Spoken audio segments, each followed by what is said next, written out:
Chapter 1. Silk, Blood, and Accusation.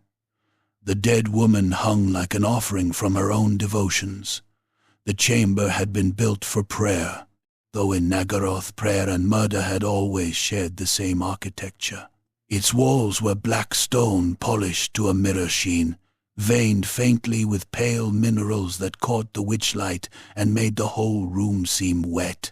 Iron braziers, shaped like clawed hands, burned with green flame in each corner, filling the air with the perfume of scorched myrrh, hot metal, and blood gone sweet at the edges. Curtains of crimson silk drifted from the ceiling on draughts too cold to belong indoors, brushing the floor and the body in slow, obscene caresses.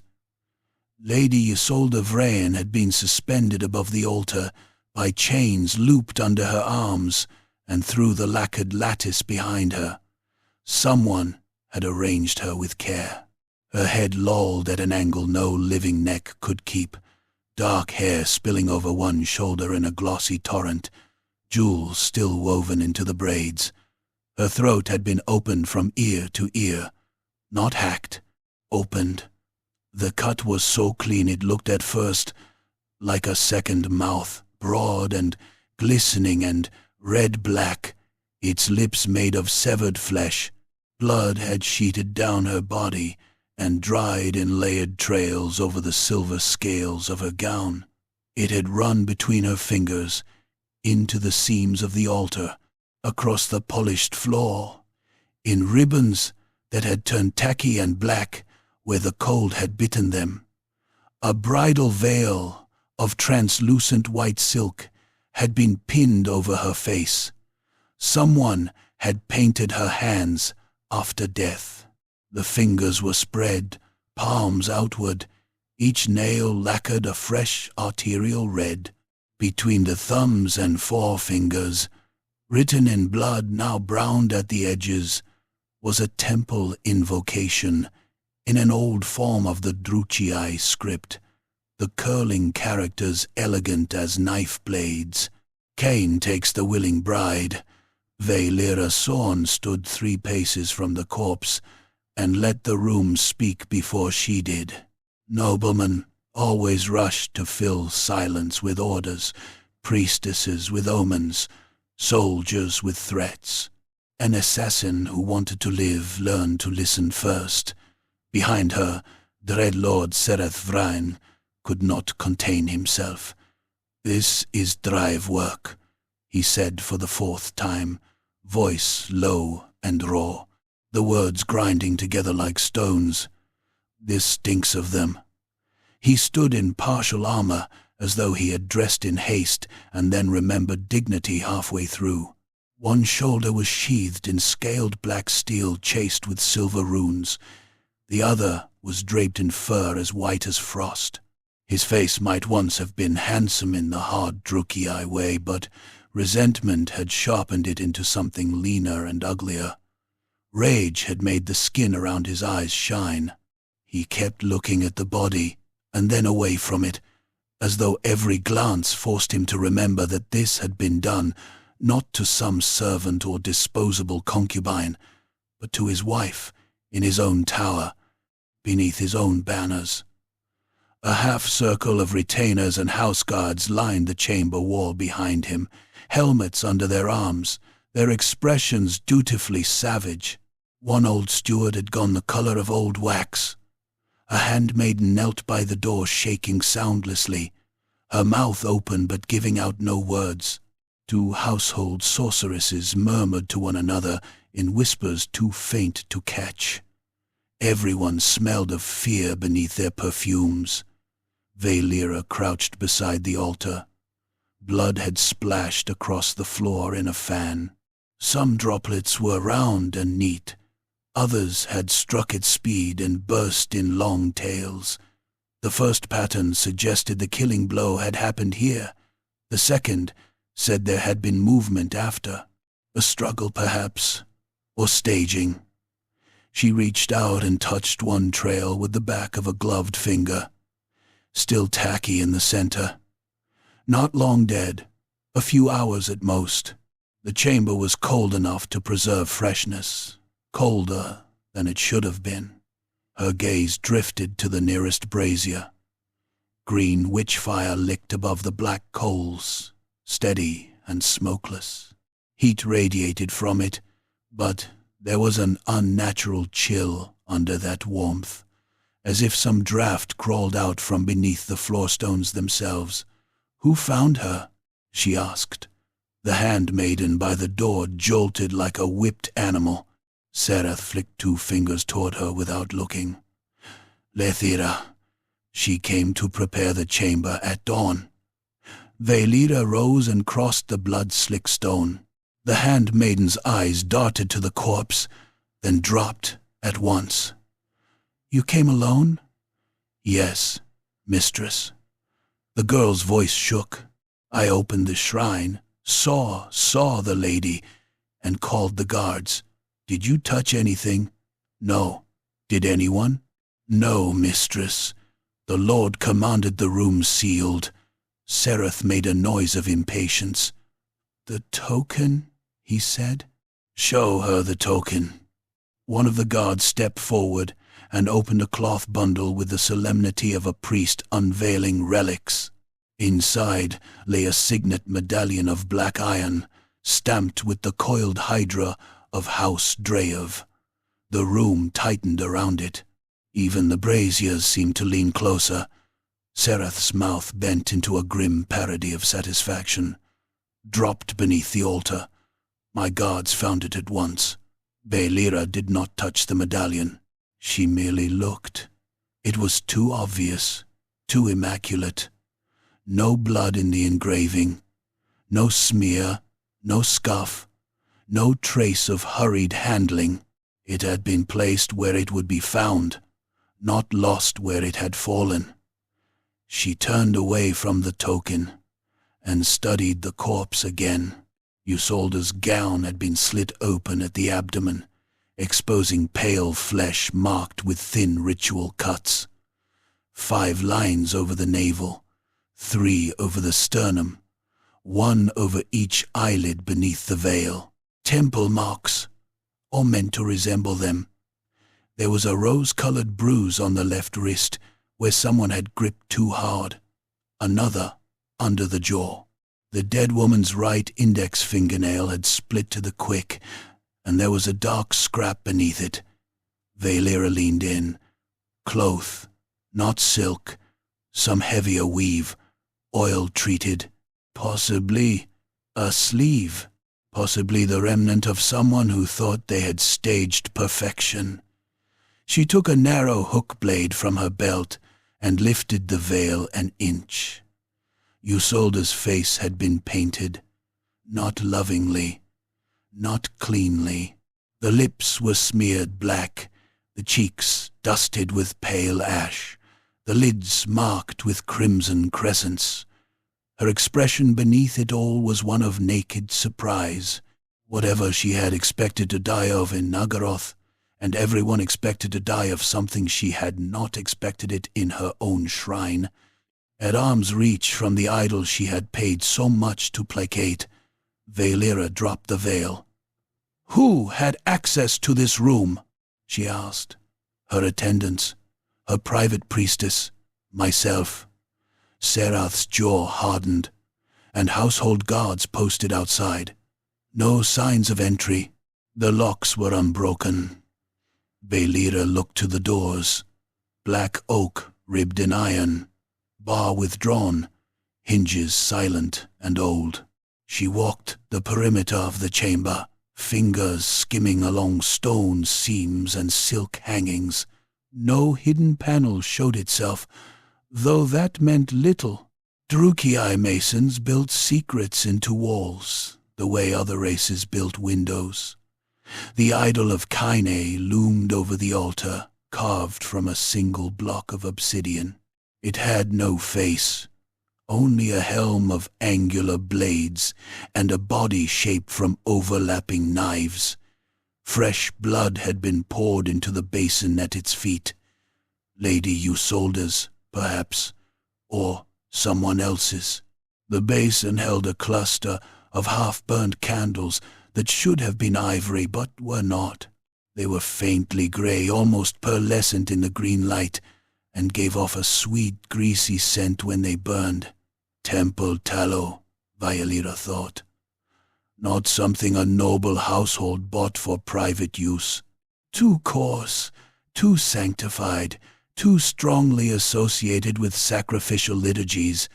If these had been brought here, they had come from temple stock or temple hands. At the base of the idol lay another offering bowl, filled with shredded white petals, moon lilies from the upper gardens. Among them rested a single drop of red wax, hardened into a bead. She frowned. "Your wife received visitors here?" Sereth gave her a flat look. "Everyone receives visitors somewhere." "That is not an answer." His nostrils flared. "Not those I did not approve." "So many, then." "For a heartbeat." Violira thought one of the guards might step forward and challenge her, but Sereth only stared, weighing the insult against his need. At last he said, "Certain supplicants, a temple functionary, petitioners from lesser branches, once or twice agents of allied houses, Isolde handled domestic obligations that required a more delicate hand, meaning bribery, patronage, blackmail, and the 100 silk-wrapped obscenities by which Druchii houses kept one another standing until the day they chose to cut each other down." A retainer near the doorway cleared his throat. "My lord," he said carefully, "the witness is here. Bring him." They dragged in a watch captain from the lower galleries, a lean Druchii, with an old scar crawling from ear to collarbone, and fresh terror in his eyes. He bowed until his forehead almost touched the floor, careful not to kneel in the blood. "You saw someone?" Sereth demanded. "Yes, Dreadlord. In the hour before midnight, 3 cloaked figures crossing the east bridge toward the upper towers. Whose colors?" I could not see. Sereth took one stride forward and backhanded him across the face so hard the crack echoed from the shrine walls. Teeth clicked. Blood sprayed from the captain's split lip and pattered onto the floor beside Isolde's dead feet. "You could not see," Sereth repeated softly. "Yet you came to me with certainty." The captain trembled, one hand pressed to his mouth. "One wore a clasp, Lord, a hydra clasp. I know what I saw. Drave again. Always Driev." Like a playwright's line repeated once too often. Violira watched the blood run through the grooves in the floor. The captain believed what he said, or wanted desperately to. Either way, he was a poor instrument, bought, frightened, or stupid. Sometimes all 3 shared the same skin. She crossed to him and caught his chin before he could look away. "Which bridge?" "The east, mistress." "Who else was on watch?" 2 spearmen below the stair. A lantern keeper at the turn. "Alive?" He blinked. Yes. "For now," Violira said, releasing him. Sereth had heard it too. His eyes narrowed. If there were other witnesses, they might support the lie or fracture it. In Nagaroth, that made them liabilities either way. He moved back toward the corpse and stared up through the veil at what remained of his wife. His voice, when it came, was lower. "House Driev has pressed us for a season. Shipping rights in Clark-Arond, levies on the slave keys, a marriage proposal to my niece intended as insult. Isolde opposed them at every turn. Now she is butchered in my shrine with their sigil under her blood." He looked at Violira. I do not pay you to admire the theatrics. I pay you to tell me which throat to open in return." Valera let the silence stretch until the fur on his cloak seemed to bristle. Outside the narrow slit windows, the city groaned in the dark. Somewhere far below, chains screamed over harbor pulleys. Wind from the northern wastes scraped along the tower faces like a file over bone. The great city, its tiered black keeps, its knife-edged bridges, its slave pits and pleasure dens and temple courts, went on with its business, while one noblewoman cooled in her own shrine. Somewhere in that vast, cruel machinery, the hand that had done this was already moving to its next purpose. She went back to the body one last time, the split fingernail, the bruised wrist, the temple candles, the archaic script, the cold, the immaculate token. None of it sang the same song. That meant chorus, not solo. More than one hand, or one hand wearing more than one glove. She slipped the dark scrap from beneath Usold's nail into her palm and closed her fist over it. "Your lady was not killed by a drunken bravo or a house thug," she said. "The cut was too clean, the staging too deliberate. Whoever did this wanted an audience." Serath's expression sharpened, hunger mixing with rage. "Then you agree it was political? Everything here is political." He took a step closer. "And Drave?" Valera met his gaze. Serath Vrine was dangerous in the way all cornered nobles were dangerous, not because he was especially clever, but because pride made him mistake impulse for destiny. There would already be messengers running through the tower, armorers woken, blades oiled, grudges counted out like coins. He did not want truth. Truth was narrow, difficult, and often disappointing. He wanted permission. At length, Valera said, "I think someone wants you to believe it was Drive." The chamber seemed to inhale. One of the guards muttered a curse. The handmaiden gave a tiny, strangled sound. Serath's face became very still. "You choose your words carefully," he said. "I choose them because I prefer to keep my tongue." He smiled then, and there was nothing warm in it. "Sensibly. So you will go to House Drive, among other places." "No." His voice snapped like a lash. "To House Dreyer first. Confirm which of them dared this.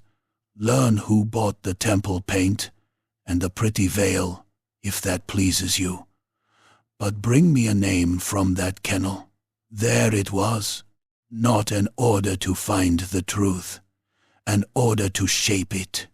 Valera bowed her head just enough to acknowledge command without honoring it.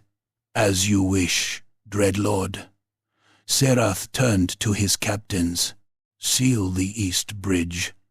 Double the tower watches.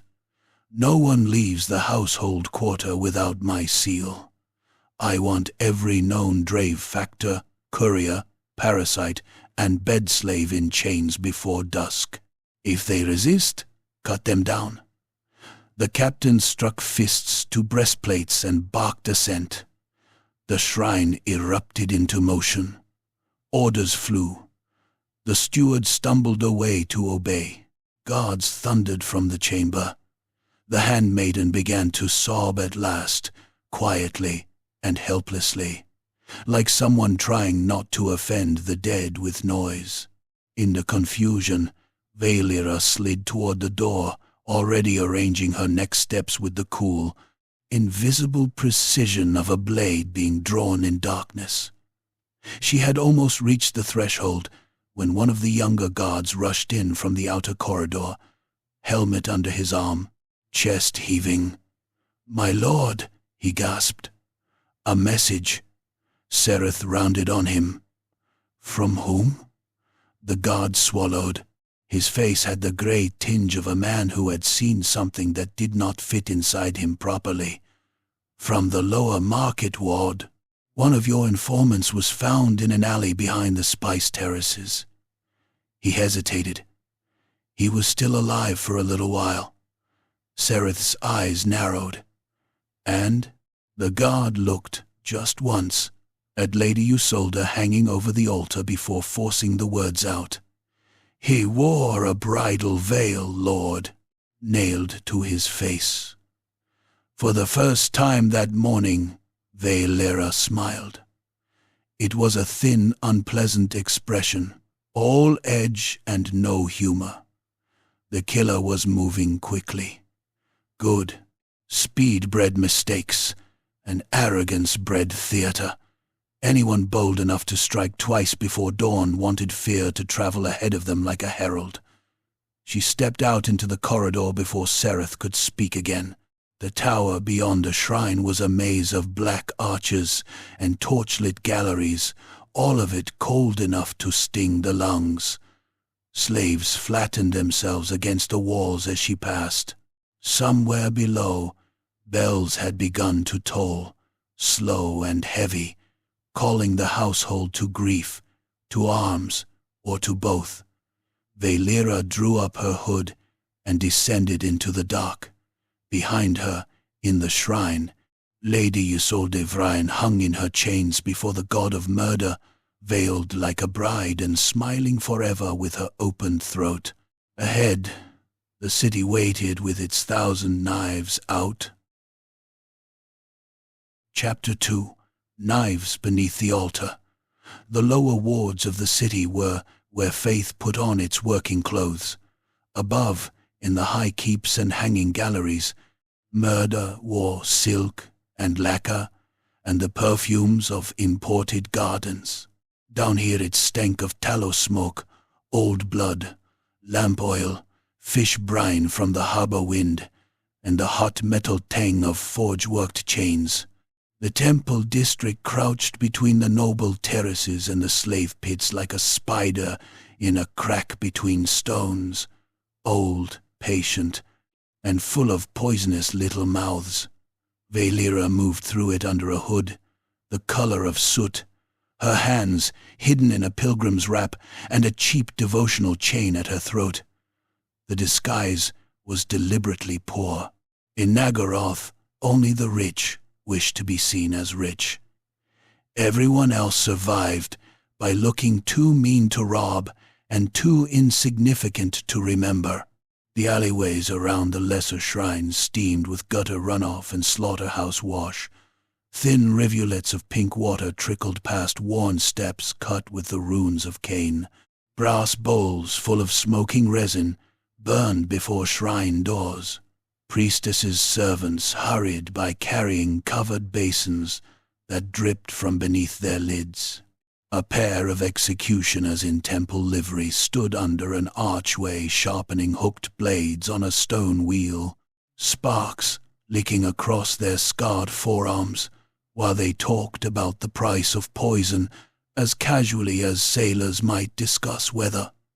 The informant from the Spice Terraces had been left where he died. That was its own message. He sprawled in the alley mouth, between a shuttered perfumer's shop and a wall stacked with rotting crates. The body had not yet been dragged away, because no one wanted to be the first to touch him. Druchii were not a squeamish people, but ritual made cowards of even the cruel when they smelled temple hands in it. Flies had already found the torn wetness around his mouth. A white bridal veil had been nailed over his face, with 4 black iron spikes, one through the brow, one through each cheek, one through the lower jaw. The cloth was so soaked with blood it had turned pink in the center and black around the folds. Beneath it his features made small, frantic hills. He had clearly tried to tear it off before dying. His fingernails were broken to the bed. The skin around his wrists had been cut to ribbons by whatever cord had bound him. Valera crouched. The chest had been opened with 3 hard thrusts. One had slipped between the ribs and gone deep enough to punch the heart. The other 2 were for emphasis. The stomach had been laid open afterward in a rising slice that let the gut sag warmly into the alley filth. Someone had pushed his own hands into it up to the wrist, as if compelling him to clutch his spilling life. A phrase had been carved into his abdomen in temple script, less elegant than the writing on Isolde's palms, but formed by the same school of hand. The bride walks before the blade. "He lived long enough to speak?" Valera asked. A house retainer standing back from the body with a cloth over his nose nodded. "For a little. Not to us. He spat blood and tried to pull the cloth free. Then he drowned on himself." "Who found him?" "A lantern boy from the terrace stairs." "Where is he?" "Missing." Of course he was. Valera reached toward the veil, then paused. The iron nails were temple-made. She could tell from the square heads and the pattern of smithing marks near the shafts. Shrine hardware, not household stock. She took one between finger and thumb and twisted it free. Flesh made a wet sucking noise as it came loose. The body twitched with the indignity of disturbed meat. She turned the nail in the green light, leaking down from a nearby lamp. On the underside of the head, almost hidden by blood, was a tiny punched sigil, a thorned crescent. Not a noble mark, a temple inventory mark. The retainer noticed her attention sharpen. "You see something?" Valera slipped the nail into her sleeve. "I see that your man died ugly." She rose and left him to his discomfort. The lower temple quarter unfolded in tiers of black stone causeways and half-submerged vaults, each level more secretive than the one above it. There were the public shrines where common retainers went to bleed for luck before a duel. There were the execution courts where convicted slaves were flensed under chanting. There were the private annexes where noble patronage bought exclusive rights, forbidden toxins, and whispered blessings on children, rivals, and lovers. Beneath them all were the service arteries that kept the whole murderous body alive.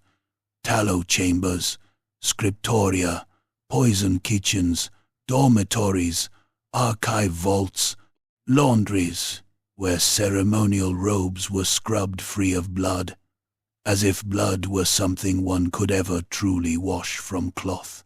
Valera's first stop was a tallow cellar behind a narrow shrine of polished obsidian where supplicants queued in silence with bowls of coins and strips of skin. The cellar keeper, a gaunt Druki missing both ears, was stirring a vat of cooling wax with a paddle shaped like a femur. Temple tallow had a smell all its own, thick and sweet, richer than ordinary fat. It clung in the nose. The candles in Isolde's chamber had smelled like this. Valera slid 2 silver blades onto the table beside him. "Who supplied bridal candles to the upper terraces in the last 2 nights?" The cellar keeper did not look at the money. "No one." She added a 3rd blade. He kept stirring. "No one admits to it." Valera stepped around the vat. He finally looked up, saw nothing in her face worth challenging, and sighed. "Small order," he muttered. "Unmarked, taken through service channels, picked up by an attendant with a temple chit and a noble courier's manners, veiled, kept her hands covered." "Which annex issued the chit?" He hesitated. Valera caught his left hand, spread his fingers on the tabletop, and drove a skinning knife through the little finger into wood. He yelped, then clamped his teeth shut in fear of who might hear him yelp. "The Thorned Crescent," he hissed. "Shrine of the Last Kiss." Lower east here. Take the knife out." She left it where it was. The shrine of the last kiss stood beneath a bridge that never saw sunlight, its entrance framed by fluted pillars, carved with kissing faces, whose lips had all been filed into sharp points. Worshippers went in alone and came out either shivering or smiling too hard. A dozen gutter lamps painted the threshold in feverish green. On the steps, a trio of temple attendants scrubbed dried blood from bronze basins with handfuls of salt. Vaelira did not use the door. She circled to the back through a lane where stray dogs gnawed the bones of something too well dressed to be refuse. A drainage sluice opened beneath the annex wall, barred but old. She slipped two narrow tools from her wrist sheath, worked the rusting latch without a sound, and slid through black water up to her thighs into the undercroft beyond. The passage rose into a service corridor, rank with damp stone and the stink of old incense. Chanting filtered through the floor overhead, soft at first, then broken by a scream that climbed into a bubbling pitch and cut off abruptly. Somewhere close, a bucket was kicked over and a woman cursed. Vaelira moved from shadow to shadow until she came to a half-open door. Through it she saw a row of acolytes in sleeveless grey robes, trimming wicks and stacking white veils into lacquered boxes, bridal veils. One of the acolytes was younger than the rest, hands trembling as she folded cloth. Her lower lip bore the marks of being chewed bloody. Fear had made her clumsy. The corners of the fabric would not lie straight for her. Vaelira waited until the overseer stalked out with a curse and a cane, then slipped in behind the shaking girl and pressed a blade just hard enough into the softness under her jaw. "Do not gasp," Vaelira whispered. "It makes cutting inevitable." The girl froze. "Who ordered the veils?" I don't know." The blade kissed a little deeper. A thread of blood ran down the girl's throat and vanished into her collar. "You know enough." The girl's eyes shone. "A handmaiden from the upper rights. She came twice, asked for pure white, no sigils, no dye work, said they were for private observance. Name, I never heard." Vaelira leaned close enough to smell the girl's fear, sharp as sour fruit. "You heard someone call her something. A beat, then Maevira, Sister Maevira." The name meant nothing yet. It would. Vaelira released the girl and stepped away. The acolyte sagged against the table, palms flat on the wood, swallowing sobs. Vaelira had no interest in killing her. Terror was more useful alive. She had almost reached the doorway when the overseer came back. He was broad by Druki standards, shoulders bound in black leather, scalp tattooed in temple runes, a cane of knotted iron in one hand. He took in the cut at the girl's throat, the intruder's hood, the open sluice key hanging from Vaelira's fingers. His expression changed, not at all. Only the cane shifted.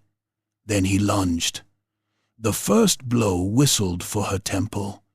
Vaelira dipped under it, felt iron brush her hood, and drove her elbow into his throat. He gagged and stumbled, but temple men were bred for pain.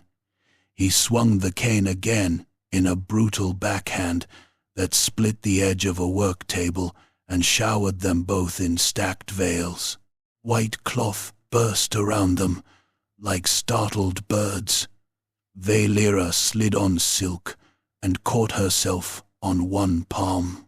The overseer came through the falling fabric with a snarl, drawing a butcher's hook from his belt. Now there was no room for subtlety. She met him in the narrow aisle between tables. The hook flashed for her stomach. She twisted sideways, felt the point plow a hot line across her ribs through the wrap, and answered with her short blade under his forearm. Steel bit! Tendons parted with a sticky snap. His hand spasmed open. The hook clanged away. He crashed into her anyway, using his weight, teeth bared, one good hand clawing for her eyes. They hit the floor hard enough to rattle bowls on the shelves. He smelled of wax and old blood, and the sour grease of a man who worked too close to rendered fat. His thumb jammed into her cheek. She drove her forehead into the bridge of his nose. Cartilage burst. He howled, red spraying over the veils. The acolytes scattered, screaming. The overseer reared back to punch. Veilira trapped his wrist, rolled, and brought both knees up under him, throwing him onto his spine across the edge of a low chest. The wood cracked. Air punched out of him. Before he could find it again, she rammed the skinning knife up through the soft place beneath his jaw. The blade went in to the hilt. For an instant he remained upright, quivering with surprise, mouth working wetly around words that would never be said. Then the blood came. It jetted over her hands in a thick black-red pulse, hot as bath water. He toppled sideways, kicking blindly, heels drumming against the stone in a rapid diminishing tattoo. The blood pumping from his throat soaked the veils nearest him until they looked like bridal cloth dipped in sunset. Veilira stood, breathing hard, and wiped her face with the back of her wrist. The frightened acolyte stared at the corpse, and then at Veilira with the stunned horror of someone who had just seen the hidden mechanism inside power. Veilira pointed at the dead overseer. When they ask, he slipped.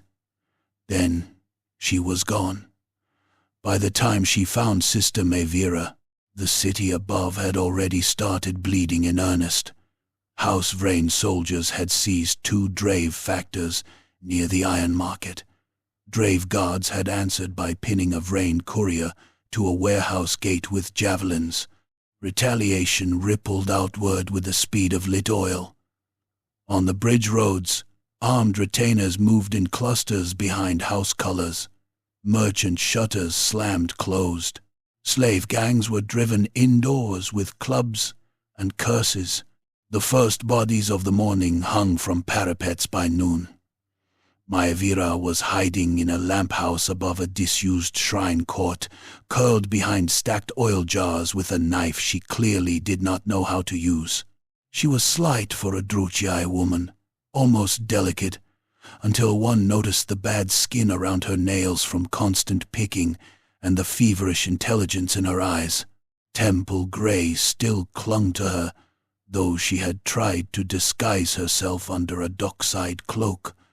Veilira climbed the ladder to the lamp house and sat across from her in the dimness, where the reek of oil made the air feel greasy. You were difficult to find. Mevira flinched so hard she almost cut her own thumb on the knife. Who sent you? Mevira flinched so hard. He was not. Lady Isolde did, indirectly. Being dead has made her schedule awkward. Maevira stared. Her throat worked. I did not kill her. No, Veilira said. You do not have the wrists for it. That earned the faintest flicker of offended pride, quickly swallowed by terror. They are saying House Drave. They are saying many things. I am asking different questions. Why were bridal veils and temple candles sent to Isolde's shrine? Mevira pressed herself tighter against the jars. I only arranged meetings, messages, lists of offerings, small things. For whom? Silence. Valera leaned forward. Your choices are brief and ugly. You can talk to me, or you can be found by the people who nailed a veil to a dying man's face.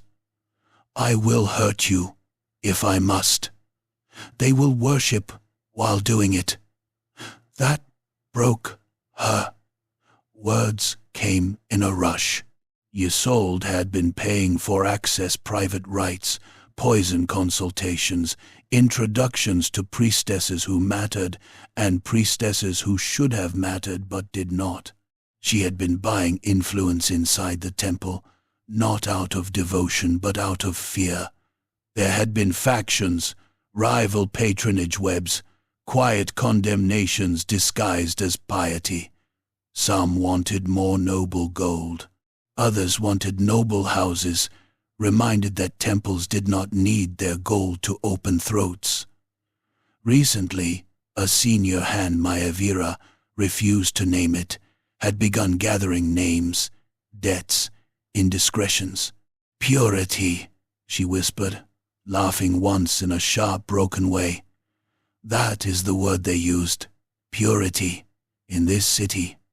And Isolde, she saw too much. She knew the lists were not for offerings. They were for removals, priestesses, patrons, servants who passed notes. She thought she could trade what she knew. With whom? Maevira lowered her eyes. Anyone who would keep her alive. The honesty of that almost sounded like prayer.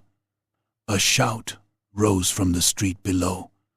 Then the crash of splintering wood. Valera crept to the slit window and looked down. A skirmish had erupted in the shrine court. 4 Vrayan house guards had cornered a pair of drave retainers near the dried blood fountain, steel flashing in the light of gutter lamps. It was not disciplined combat. It was the kind of street butchery that began with orders and rapidly became appetite. One Vrain spearman drove his weapon into a drave retainer's belly and pushed until the head came out slick from the lower back. The victim screamed and sagged on the shaft, both hands scrabbling feebly at the wood as loops of intestine slid wetly over his belt. His companion managed to hamstring one attacker with a saber cut so deep the lower leg folded wrong, then took an axe in the face that split nose and cheek apart in a ruin of teeth, bone, and red pulp. The wounded Vrayan guard on the ground shrieked as he tried to crawl. One of the drive men, dying with half his face hanging loose, dragged himself forward on bloody elbows and sawed his knife across the guard's calf again and again, hacking at tendon like a butcher finishing stubborn gristle. Both of them were still trying to kill one another when a flight of crossbow bolts came down from a nearby roof and stitched through all survivors indiscriminately. Maevira had crawled to the window by then. She saw the bodies twitching in the court and made a strangled little noise. "Good," Valera said coldly. "Look at it. That is what your lists are for." Maevira covered her mouth. "Who keeps the lists?" "I don't know the name," she lied. Valera caught her by the back of the neck and slammed her face into the lamp-house floor hard enough to split the skin over one eyebrow. Oil jars trembled. Maevira cried out, the sound small and shocked. Maevira kept her there, cheek grinding into grit. "I am losing patience." "They keep records in the lower archive," Maevira gasped, "beneath the annex of the Bleeding Stare. Names, marks, payments, copies of letters, not public records. Black ledgers. I never touch them. I swear it." "Who has the key?" "A senior scribe, or the hand above him, please." Blood ran from her brow into one eye. "Please." Valera released her. The Bleeding Stare Annex lay deeper in the district, where the temple architecture stopped pretending at beauty and embraced simple menace. The stair itself plunged into the earth between walls carved to resemble flowing blood, the stone polish so dark it reflected torchlight like a wet wound. 2 iron gates guarded the lower level. Maevira's directions got Valera to a side passage where drainage channels ran beneath the archive rooms. She left the trembling sister hidden in the lamp house with a warning she would not need to repeat. By then the whole quarter felt feverish. Bells tolled from house towers. Temple drums answered. Somewhere farther off, a mob chanted one house name, then another, until the words became nothing but rhythm for killing. Valera slipped into the archive through a clerk's crawl space and found what Maevira had promised. Shelves of lacquered cases, bundles of correspondence tied in red cord, sealed tablets, wax-marked ledgers.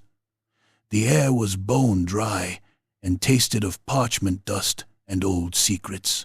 She worked quickly, hands flying over labels and sigils, finding what mattered by instinct born of long service to people who killed over paper as readily as land. There were lists, victims disguised as penitents, temple servants marked with side notes, noble names with amounts beside them, priestly cells connected by coded phrases. Isolde of Vran's name appeared near the top of one page beside a glyph, meaning compromised. Beneath it were others. Enough others to drown a ward in blood. Valera ripped out the most useful leaves and tucked them inside her wrap. Then she smelled smoke. Not lamp smoke, not incense. The greasy, hungry smell of old wood and dry records catching at once. A hiss sounded beyond the archive door. Then another. Oil flung under the threshold. Fire bloomed in a line of orange and black. Someone had barred the exit and set the room alight. Valera snatched up a ledger to shield her face as flames rolled along the shelves, chewing through cords, licking wax seals into liquid. Heat hit with brutal speed, turning the archive air from dry to murderous. Around her, decades of careful lies began to blacken, curl, and vanish into sparks. Somewhere beyond the door, footsteps retreated with calm efficiency. The trap had been waiting, and that meant someone in the temple already knew she was hunting the truth. Chapter 3. The False Revelation. The archive burned like a throat cut open. Flame raced up the lacquered shelves in hungry orange sheets, devouring oil-polished wood, sealed vellum, binding cord, and all the neat little falsehoods by which temples and noble houses kept one another in profitable chains. Smoke billowed thick and black against the vault ceiling, then rolled downward in dense, choking waves that tasted of pitch, tallow, and old glue. Wax seals burst with tiny wet pops. Ink blistered and ran.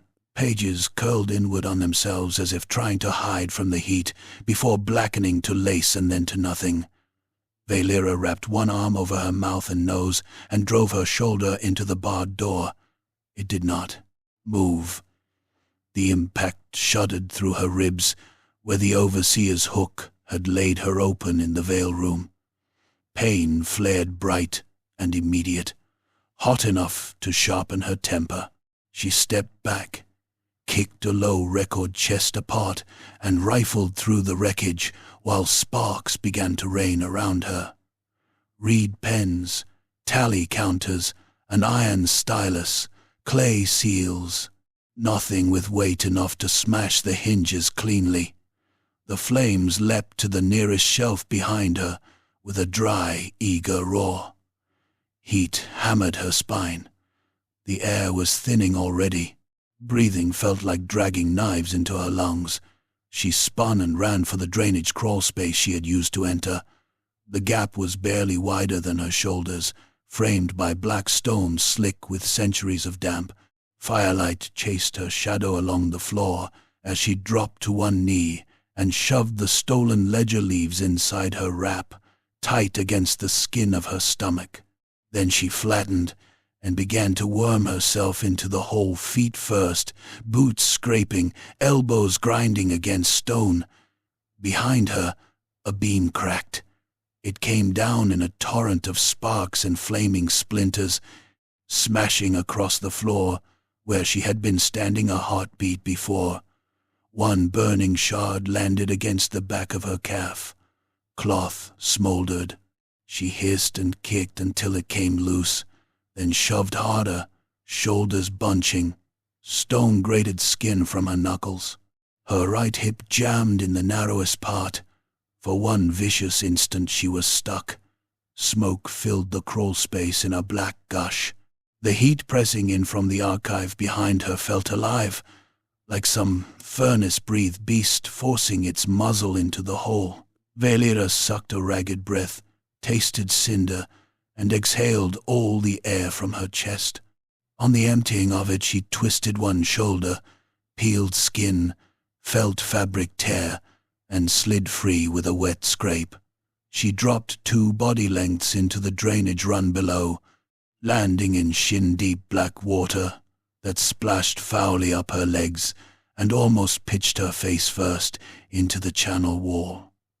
Above her, through the open throat of the crawl space, orange light raged and spat. A second later, the fire found whatever oils or resins were stored in the archive. The detonation came as a heavy concussive whomp that punched smoke and sparks through the opening and knocked Valera sideways into the slime-slick stone. She lay there a moment, coughing so hard her vision went white at the edges. Then she got up and moved. The lower drainage channels wound beneath the bleeding stair like the intestines of something slaughtered but not yet dead. They were warm in places, cold in others, fed by runoff from kitchens, sacrificial cisterns, washrooms, and gods knew what else. Her boots churned through filth, studded with candle stubs, rat bones, broken teeth, and once the pale floating hand of some unidentifiable thing that bumped against her shin and spun away in the dark. Overhead, temple bells were ringing hard enough to make the stones tremble. Alarm, she thought, or announcement. In Nagaroth the difference was mostly rhetorical. She climbed out through a maintenance shaft into a neglected side court behind the annex, dripping black water and smoke. The sky above the district was the color of bruised iron. Soot drifted down like foul snow. Across the higher bridges, torchlight was beginning to multiply despite the hour, moving in armed knots and disciplined files. House Vrain had started calling in its blades. House Drave would be doing the same. The city had the look of an animal standing on the edge of a frenzy, hide twitching, jaw wet. Valera tucked herself into the lee of a statuary plinth and pulled out the half-charred ledger leaves. Not all had survived. The edges of the top pages were crisped and black, brittle enough to crack under her thumb, but the central writing remained legible. Names, payments, temple cells, symbols marking loyalties and vulnerabilities. Several lines had been crossed through in thick black ink, followed by a notation in a more formal hand. Offered, Isolde Vrain. Compromised patron. Offered, a lesser priestess from the Thorn House, suspected descent. Offered, a poison mistress attached to the Last Kiss Annex. Impure dealings. Offered, 2 names from House Draev, one from House Vrain, one from a mercantile clan in Clark Arond. A steward, a courier, a temple scribe. Not random killings, not vengeance, in the ordinary Druckii sense, where rage and appetite did most of the accounting. This was selection. Culling, the sort of cruelty that required desks, records, and a kind of calm mind that delighted in systems. At the bottom of one page, a sigil had been stamped in dark red wax and impressed with a sign she had seen once already on the inventory nail taken from the informant's face, the thorned crescent. Beneath it, one line in a clerk's precise hand, by sanction of the High Hand. Valera stared at that for a long moment. There were many high hands in the temple hierarchy, depending on district, rank, and the vanity of whoever was naming themselves. But within this quarter, there was only one woman who used the title without needing to explain it. High Handmaiden Thesira. The name came with a memory. A tall priestess in layered black silk and scale, face calm as carved ice, watching a public execution months ago from beneath a canopy of white banners, while a condemned slave was peeled in long strips beneath her, without once raising her voice above conversational softness. Thesira had a reputation for perfect composure, perfect ritual observance, and perfect timing. The sort of woman who never seemed to hurry, because events had already arranged themselves to suit her. Valera folded the papers and slid them back against her skin. The city did not yet know it, but this was no house feud that had accidentally wandered into temple business. This was temple business, using house feud as kindling. Isolde's murder had not been the spark of the fire. It had been the invitation to gather round it. She left the side court by a stair that spiraled up into the service ways, keeping to shadow where she could. Twice she saw temple enforcers moving in pairs, iron-shod and broad-shouldered, not looking for thieves, but for someone specific. Once she caught the glimmer of white cloth, tied around an arm as a recognition sign, bridal silk, cut into ribbons now that the pretense had become policy. By the time she reached the Vrain quarter, the house tower had transformed from a noble residence into a war engine. Armorers crouched in the lower halls, riveting scale and plate under swaying lamps. Slave boys ran bundles of bolts to the galleries and came back carrying bloodied linens. The courtyards roared with shouted orders, snorting cold drakes, clatter of spear butts, whip cracks, the hiss of steel drawn from oiled racks. Vrain colors hung from every balcony, like skinned flesh, dark and wet in the wind. From the open murder slits overlooking the approach roads, crossbows already protruded in black rows. No one stopped Valera as she entered.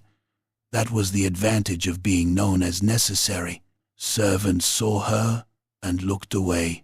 Guards nodded her through with the respect reserved for weapons their owners had not yet pointed at them.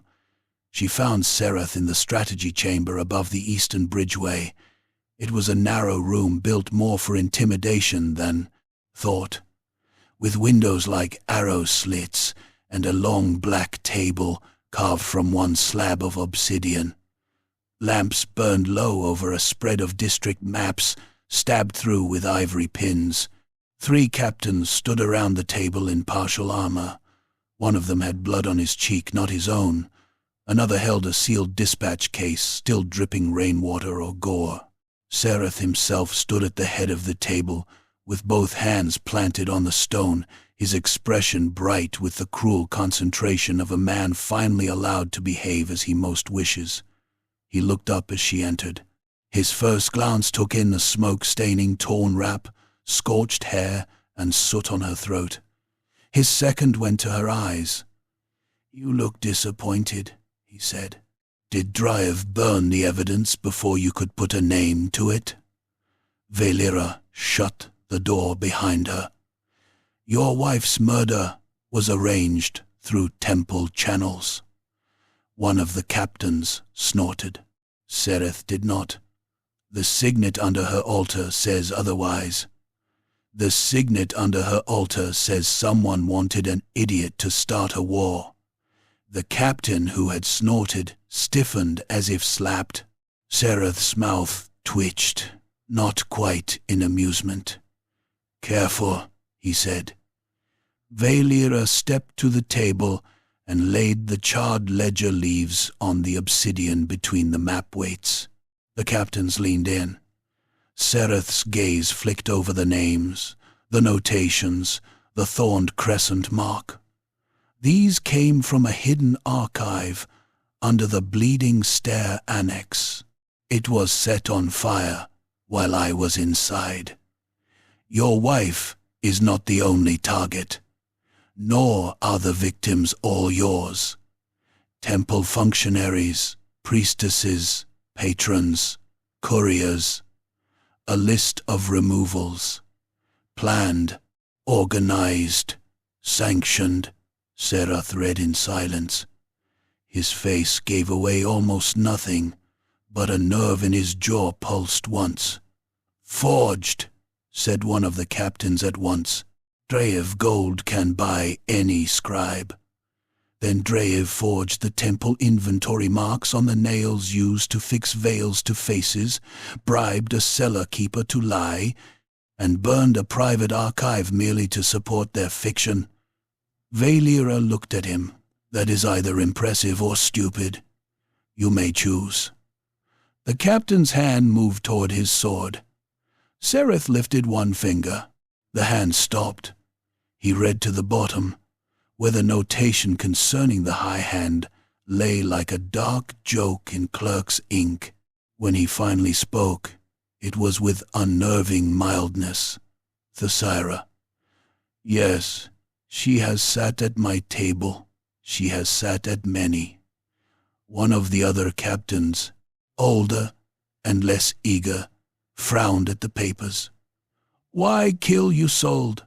Why not strike at us openly if temple authority was the aim?" Vaelira answered without taking her eyes off Sereth. "Because open attack unites people. Scandal divides them. Murder your lady in ritual fashion, plant Dreev evidence, stir both houses to reprisal, let the streets run red, and then arrive as the pious solution. A purge of corruption, emergency powers, internal enemies exposed, noble patrons made dependent on temple judgment, rivals erased under the cover of sanctity." Sereth's lips peeled back from his teeth a fraction. He understood. Worse, he admired it. That was the danger with Druchii of rank. They could hate a plot while still savoring its craft. She used my wife as bait. She used your pride as well. That landed. The room chilled. Even the captains seemed to feel the point go home. Sereth's gaze lifted from the pages to Vaelira's face, and for a long heartbeat she thought he might order her gutted where she stood, simply because the truth had arrived, wearing insult. Instead he straightened. "What does she gain?" he asked quietly. "Control, fear, the right to name enemies in the temple and beyond it. Perhaps more. Perhaps she intends to rise over the whole quarter. As the hand that saved the city from sacrilege she arranged herself." "And Dreev?" "Victims and accomplices both, depending on which names she can use." Sereth began to pace, slow and measured, the fur at one shoulder whispering against his armor. Every turn brought him within arm's reach of the maps. Vaelira could almost see the competing appetites inside him. Rage at the manipulation, shame that he had lunged exactly as intended, hunger to strike back, deeper hunger, not to appear, made a fool. At last he stopped. How many know this? Anyone in the temple with access to those ledgers?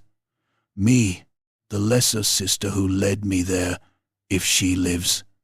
Perhaps the ones who tried to burn me. No one who matters publicly. Good. The word fell wrong. Valera's eyes narrowed. Good. Serath looked at her as if explaining something simple to a child. If this becomes public now, I am the lord whose wife was butchered beneath his roof, while a temple ally made sport of him and his rival house laughed. Every scavenger in the city will smell weakness. And if you proceed against Dryev, you finish the Seerah's work for her. One enemy at a time. You do not have one enemy. No, he said softly. I have several, which is why I will not show my throat to all of them at once. One of the captains nodded grim approval. Another looked uncertain but wisely said nothing. Valera felt a hard, familiar disgust settle into her chest. Not outrage. Outrage was for races that believed hypocrisy was a defect. This was simple recognition. Serath would rather step into the trap knowingly than admit before witnesses that he had nearly blundered into it blind. She is moving now, Valera said.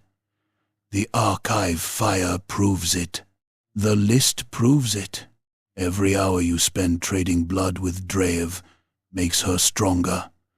Serath moved back to the table and planted one finger on a marked bridge crossing over the lower market district. 3 Vrayan couriers are dead. 2 warehouses burned. A patrol cut apart on the Lantern Road. Dryev have answered the provocation, whether they understand it or not. If I do nothing, I invite them upward into my holdings. If I move, I can still choose where the war is seen to begin. It is not a war, Valera said. It is a stage. All wars are stages. He said it with weary conviction, as if it was some deep truth rather than an excuse polished by inheritance. A servant entered then, pale and breathless, kneeling so abruptly his forehead struck the stone floor. Dreadlord, a messenger from the temple quarter.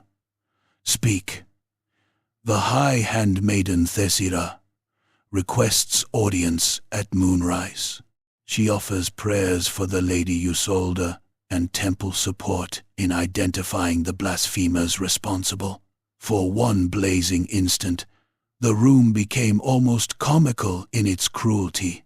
Valera could imagine Thesira dictating the message with perfect serenity while bodies were still cooling from the chaos she had set in motion. Serath's expression settled into something composed and terrible. Does she? The servant swallowed. Yes, Dreadlord. Send back my gratitude. Tell her I am bloodied by grief and eager for justice. The servant bowed himself out, shaking. Valera stared at Serath. You cannot mean to meet her as if nothing has changed. I mean to see how much she believes she still controls. And while you play court with her, he turned his head. You will go to House Dryev. For a heartbeat, Valera thought she had misheard him beneath the pounding in her ears. You have lost the thread. On the contrary, he tapped the map again. If Dryev can be made to understand they were used as I was used, there may be an arrangement to be had.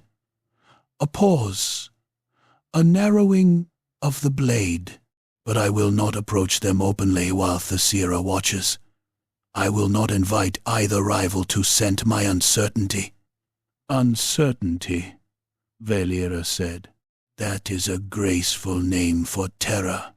The captains looked ready to draw. Serath smiled with no warmth in it at all. I keep you because you are useful, not because you are loyal. Do not mistake tolerance for affection. You will go to Kylith Drave. You will learn whether he knows anything of these temple games, or whether he is merely the kind of fool who rushes eagerly into them. Then you will return before moonrise." He slid a knife across the table with one finger.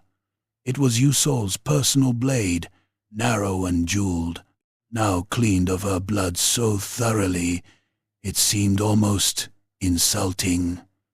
Sereth left it pointing toward Valera. "Take that," he said.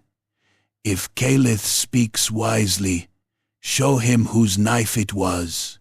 He will understand the gravity.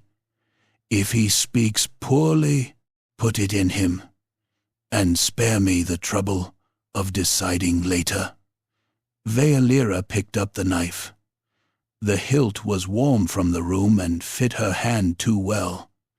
She wanted very badly to tell Sereth that every moment spent on appearances made Thesira more dangerous, that moonrise was enough time for 100 throats to open, that clever women with ledgers and temple sanction did not wait politely while noblemen managed their pride. But she had already told him, and he had already heard.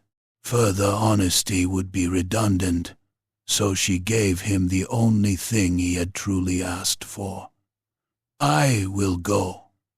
Sereth inclined his head as if granting a favor. "Do." She turned and strode from the chamber, boots hard on stone. By the time she reached the outer stair, the tower bells had changed their pattern. Not alarm now, but summons. Measured. Ceremonial. Answering bells in the temple district 1 quarter later. Back and forth, across the city. House to shrine, shrine to house, like predators calling to one another through a forest thick with prey. Moonrise, she thought. Thesira was not waiting for permission. She was arranging the next act. And somewhere between House Vrain's pride, House Drave's fury, and the temple's smiling knives, the whole city was being taught how to kill on command. Chapter 4.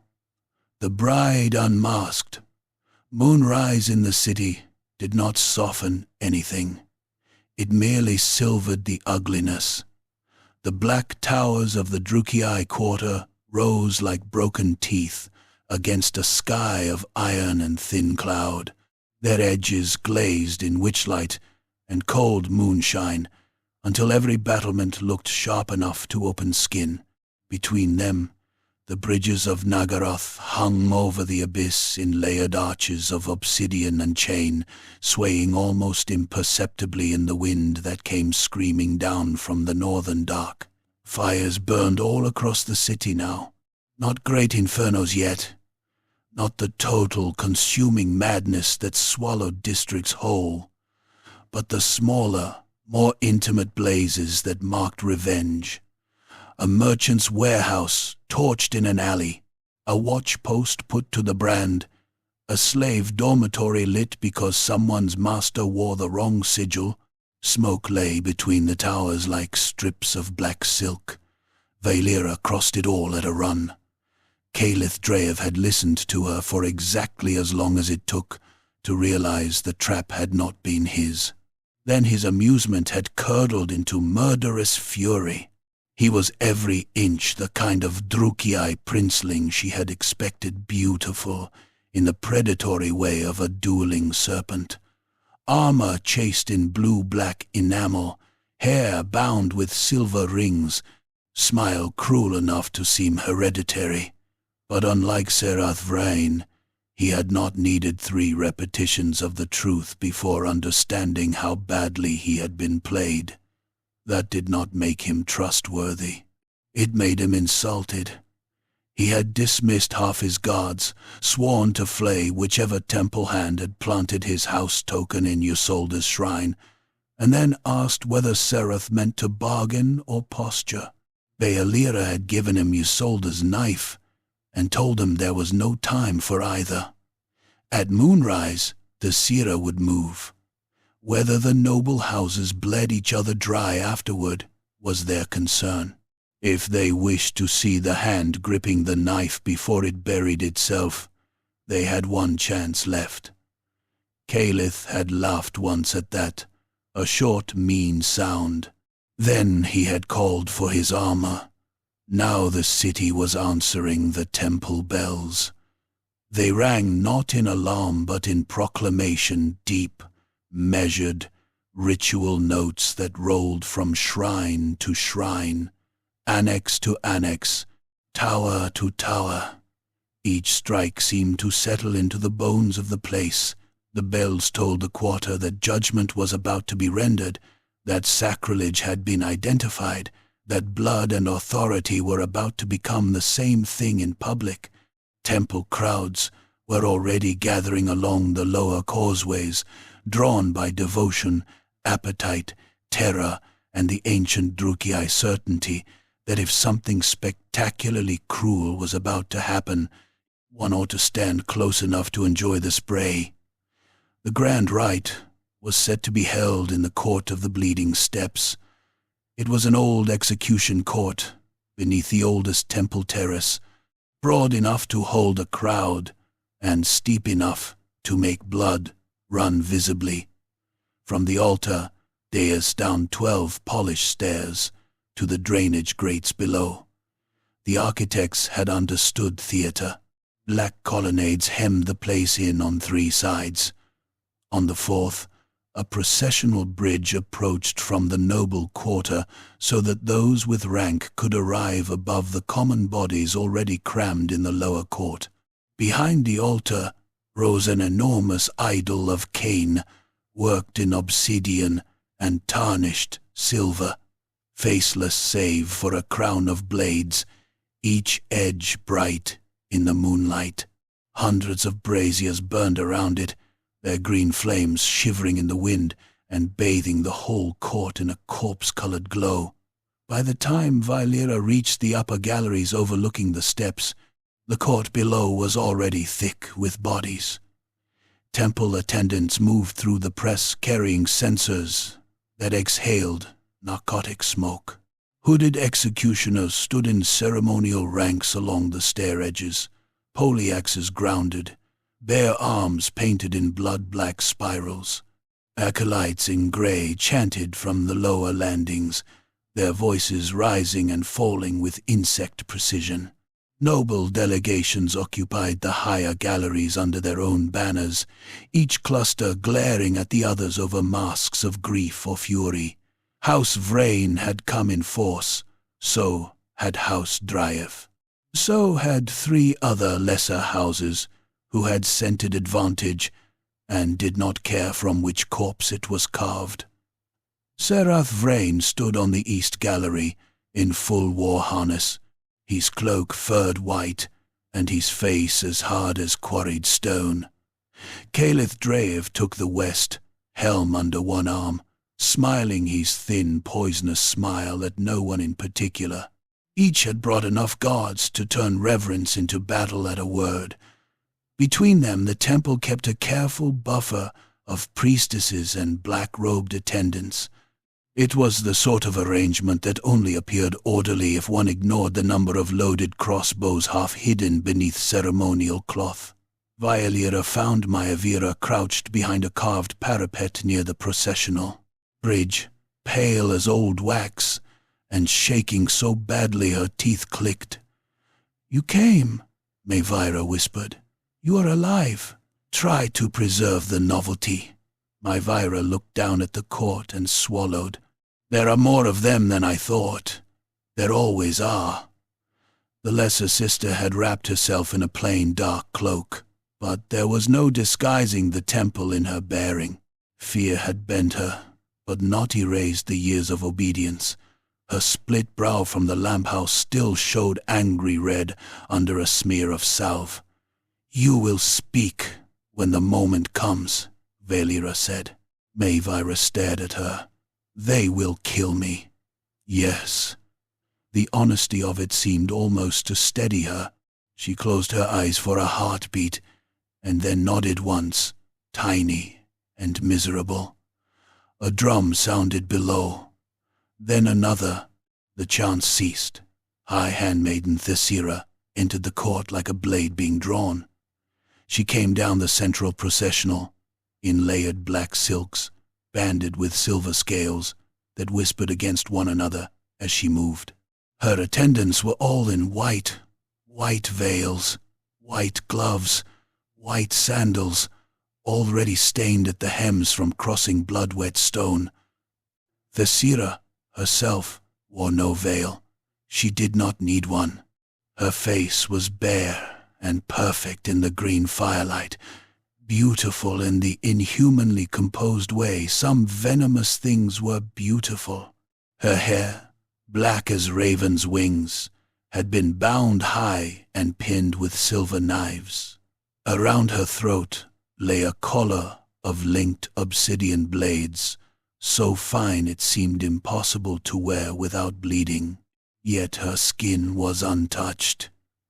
She reached the altar and turned to the crowd. Silence fell over the court in stages, first among the low-born and acolytes, then the executioners, then the noble galleries, where restraint had to be worn like armor. The wind worried the braziers. Somewhere high above, chains groaned.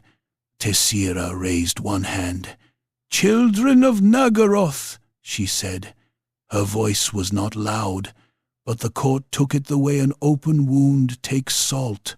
It carried everywhere. A house has been profaned. Sacred rites have been twisted. Lady Isolde Vrain was taken beneath the eye of the Lord of Murder and made into a mockery by impure hands. Murmurs rolled through the crowd. Serath stood immobile, though Valera could see from where she watched that his fingers flexed once at his side. Calith's smile had vanished. Thesira continued with perfect measured grief. She named sacrilege, corruption, hidden rot among patrons and priestesses alike. She spoke of enemies nesting inside the temple body, of the necessity of purgation, of holy violence not as vengeance but as cleansing, as duty, as the correction of weakness. Every phrase was chosen to flatter fear into obedience.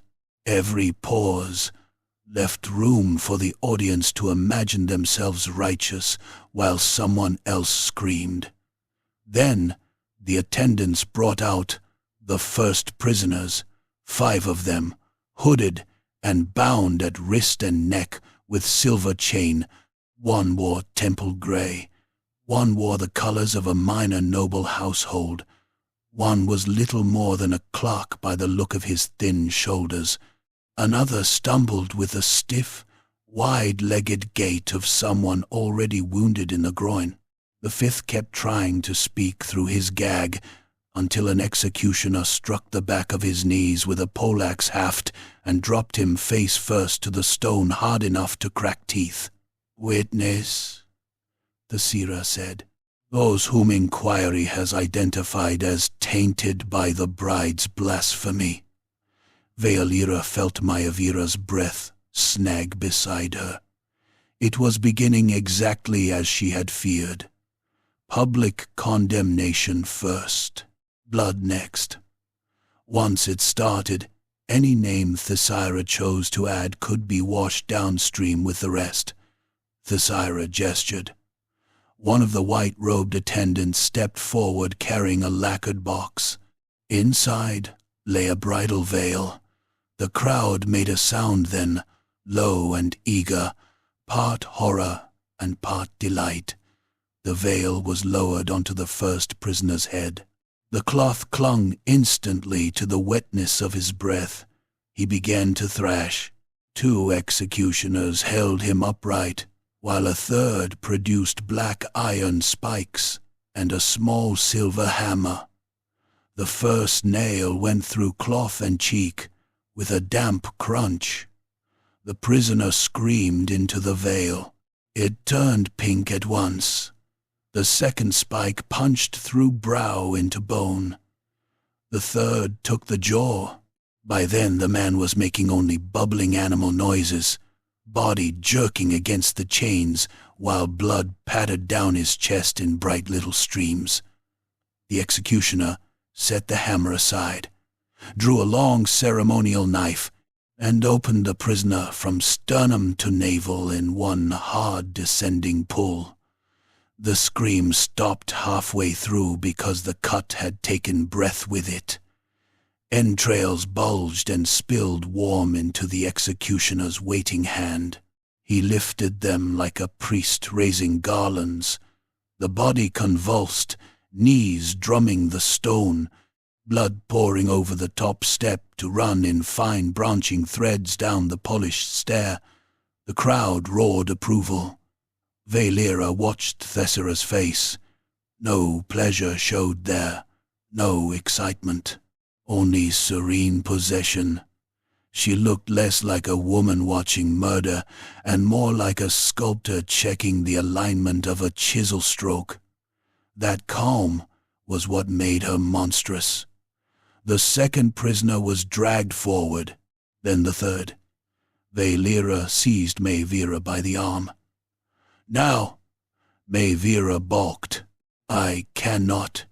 Valera shoved her out from behind the parapet so hard she stumbled to the gallery edge with a cry.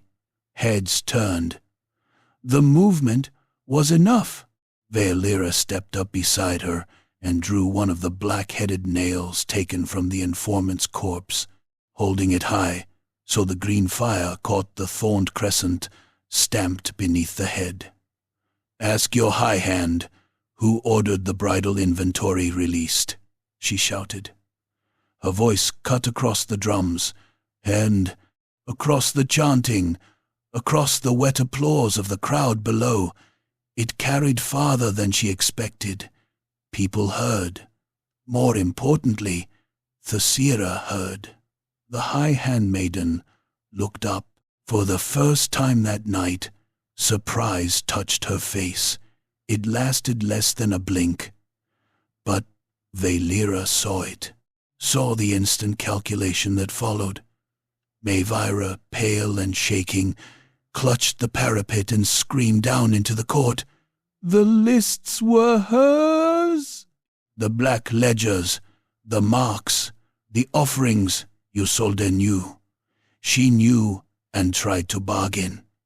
The court rippled with noise. The noble galleries erupted into furious motion. Serath took one step forward, Caliph another from the opposite side. Temple attendants began pointing. Crossbows shifted beneath cloth. One of Thessera's white-robed servants started for the gallery stairs at once, hand already inside a sleeve where a blade might be hidden. Thessera did not deny it. Of course she did not. Smaller liars denied. Great ones adapted. She turned slowly back to the court and lifted both arms. "Yes," she said. The word cracked through the uproar like a whip. "Yes, I named them. I chose them. I judged them wanting." Silence did not return all at once, but it faltered enough for her to seize it. This city rots behind painted doors. Houses feed on houses. Priests sell sanctity for coin. Patrons crawl to altars with filth under their nails and call it devotion. So I made a bride of corruption. I gave it form. I let its hidden admirers gather close enough to cut. Her gaze swept the galleries, not avoiding Sereth or Caliph now, but meeting both as if they were merely inconvenient petitioners. "You rage because you were used? Good. Then remember how easily you were led. You, who call yourselves lords. You, who would drown streets in blood over planted tokens and bruised pride. Khaine has no use for your vanity. He has use for your fear." The crowd had changed. Some recoiled. Some leaned in harder. Many looked not at Tessira but at one another, calculating which way power had just turned. Sereth's voice thundered from the east gallery. "You murdered my wife." Tessira's eyes moved to him. "I offered her." She discovered what was not hers to hold, and imagined that knowledge made her untouchable. It made her first. Khaine barked a bitter laugh from across the court. "And my house sigil?" "A useful dog whistle. You came running. That did it." Sereth drew his sword with a sound like tearing silk. Khaine did the same. Around them their guards surged. Temple enforcers lowered poleaxes. Crossbows snapped up all across the galleries as pretense finally split open and spilled its guts. Veilira moved first. The white-robed attendant who had started for the stairs lunged at Maevira with a sleeve knife. Veilira met her halfway, caught the wrist, and twisted until the arm broke at the elbow with a wet crack. The knife flashed loose. Veilira drove it upward under the attendant's chin so hard the point burst through the top of her mouth in a spray of red and broken teeth. She ripped it free and kicked the woman backward down 3 steps into the crowd below, where people screamed and scattered as the body cartwheeled into them. Then the whole court came apart. Crossbows fired from the galleries into the processional and back again. The first volley took a Vrain guard through the throat, pinning him to the carved rail with a shaft that vanished to the fletching in his neck. He jerked there, hands clawing uselessly at wood, blood pumping between his fingers. A Drev retainer 2 spans away lost half the side of his face to a temple quarrel. Cheek, ear, and eye went in a red-grey burst, and he spun off the gallery to smash into the lower steps. Executioners in the court began cutting prisoners loose only so they could use them as shields or examples. One bound clerk tried to run and was split from shoulder to heart by a poleaxe stroke that opened him like ripe fruit. Sereth's east gallery crashed into the temple line in a storm of steel. Khain's western force did the same from the other side. The court of the Bleeding Steps became exactly what it had always been built to become, a funnel for elegant slaughter. Veilira fought her way downward toward the Sira. A temple enforcer in black scale blocked the stairs and swung a hooked axe for her ribs. She took the blow on the outer edge of a parapet pillar, sparks jumping, then stepped inside his reach and slashed the inside of his thigh open to the bone. Blood sheeted out hot and heavy. He roared and tried to stamp forward on a leg that no longer answered him. Veilira shoved him hard. He toppled over the gallery rail and landed headfirst among the lower acolytes with a crack like dropped pottery. Another came at her with paired knives, fast and disciplined. He cut her upper arm to the meat before she got his timing.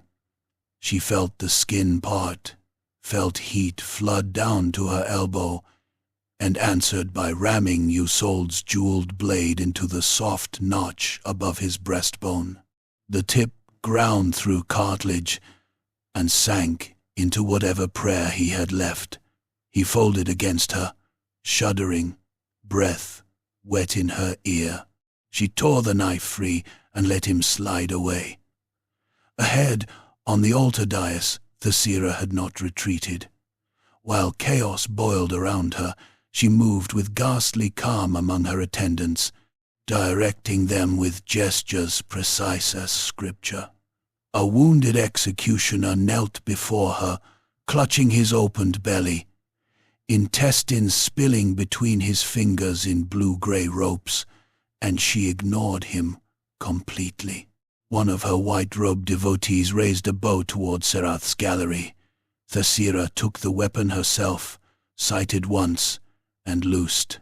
The quarrel struck a Vrian captain through the eye and buried itself so deep the back of his skull spat fragments. He collapsed without even the dignity of a scream. Then she saw Violira coming and smiled. It was almost tender.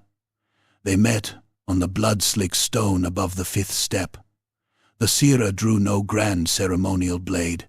Instead, she slipped 2 narrow sacrificial knives from somewhere within her sleeves, the steel so polished it looked like water. Her first strike was low and vicious, not for the dramatic places but for the femoral artery. Violira barely caught it in time, steel shrieking as Isolde's knife turned the thrust. The second blade came immediately after for the eyes. Violira ducked, felt cold air kiss her brow, and slammed shoulder first into Thesira's torso. The high handmaiden gave ground but did not fall. She was stronger than she looked hard, with the particular wiry strength of one who trained not for battlefields, but for controlled murder in close spaces. She cut as she moved, both hands alive. One knife laid open the outside of Violira's forearm. The other kissed across her side where the old hook wound had already torn, opening it wider in a burst of fresh heat. Violira hissed and drove a knee toward Thesira's stomach. Thesira turned enough to take it on the hip, then raked a blade across Violira's cheek from ear to mouth. Pain flashed white. Blood spilled warm down her neck. They broke apart for half a heartbeat, circling on the slick altar stone while the court howled around them. Bodies crashed nearby. Someone burned, somewhere behind Violira. Calith was screaming defiance at Serath, or Thesira, or the world itself. It no longer mattered. "You could have stood beside me," Thesira said. Her tone remained maddeningly composed, as though they were discussing patronage over wine instead of trying to open one another from throat to groin. "I prefer my knives honest." Violira spat blood onto the step. Thesira's smile thinned. "Honesty is for prey." She came in again. This time there was no finesse, only speed. The sacrificial blades flickered in murderous little arcs, forcing Violira backward down the steps. One cut sliced through the flesh between thumb and forefinger of her left hand, nearly making her drop Isolde's knife. Another took a strip from the top of her shoulder. Violira answered with shorter, dirtier motions, stabbing, punching, using her elbows and forehead when she could not find space for a proper slash. One of her thrusts grazed Thesira's ribs and opened the silk there. Dark blood welled, startling only because it proved the woman had any. Thesira hissed through her teeth and suddenly abandoned blade work altogether.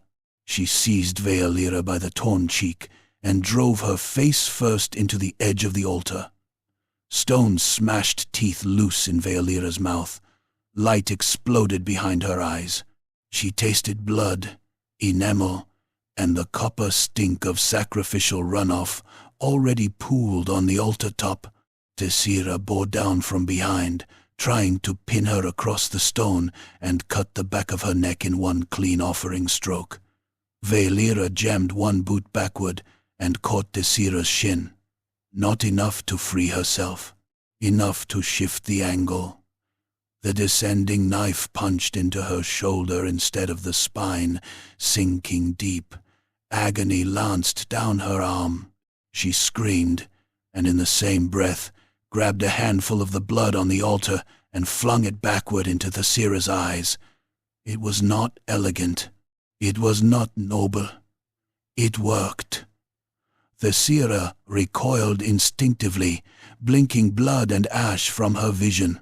Violira ripped the knife from her own shoulder with a wet wrench that nearly made her black out, spun, and drove head first into Thesira's face. Cartilage burst. The high handmaiden stumbled. Violira followed, hammering her again and again, not giving her room to recover the rhythm that had made her so deadly.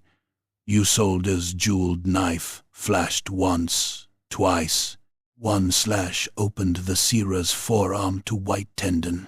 Another carved across her collar, spraying the linked obsidian blades at her throat with arterial red. Still the seer fought. She rammed a knee into Valera's wounded side so hard the world lurched. Then one of the little sacrificial knives found Valera's belly and slid in shallow but long, laying the skin open in a hot, ripping line. Valera felt the cut before she understood it, a horrifying looseness across the front of her body. The seer twisted the blade to widen it. Valera roared and bit her.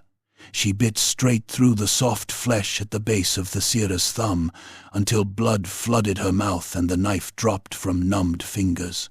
The seer made a sound then, not composed at all, but shocked and feral. Valera spat the mouthful of blood into her face, seized a fistful of silk and hair, and hurled both of them sideways into one of the great braziers. Green fire exploded upward. They hit the bronze bowl together. Coals and witch flame cascaded over them, burning with unnatural heat. The seer's sleeve caught first, then the lacquer in her hairpins. Fire ran along her black silk in screaming emerald lines. She tore free of Valera and staggered backward across the top step, both hands clawing at herself as flame climbed her shoulders and throat. For the first time that night, terror took her plainly. Valera snatched up the fallen sacrificial knife, lunged through the smoke, and drove it into Tessira's abdomen to the hilt.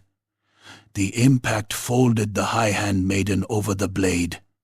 Valera stayed with it, pushing, feeling resistance give way layer by layer. Tessira's mouth opened. Blood spilled over her lower lip in a dark, astonished stream.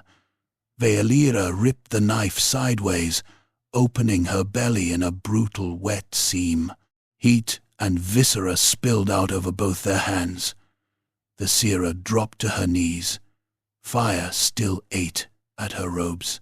Her beautiful face had become a ruin of blood, soot, and blistering flesh. One eye streaming, lips peeled back from teeth.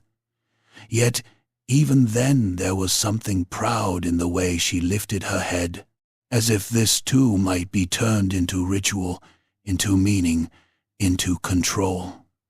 Valera did not allow it.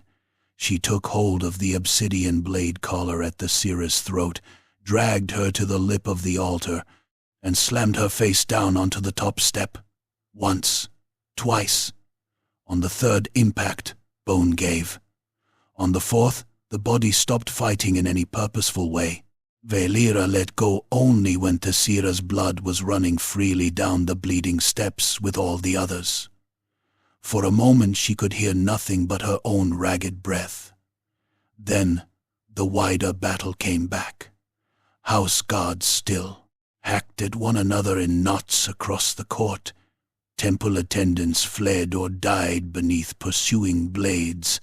One executioner, maddened or devout beyond reason, kept chopping at a fallen Drev noble long after the torso had become an unrecognizable ruin of splintered ribs and red pulp. Serath and Kalith stood on opposite ends of the dais now, both spattered black-red, both alive, both glaring at the dead Tessira, as if disappointed that killing her had not somehow settled the score between them. Maevira, trembling and wild-eyed, had made it halfway down the eastern steps behind a knot of Vrayan soldiers. She stared at the corpse of her high hand as if at a toppled idol. The bells had stopped. That silence was somehow worse. Serath looked at Valera. Kalith looked at Serath.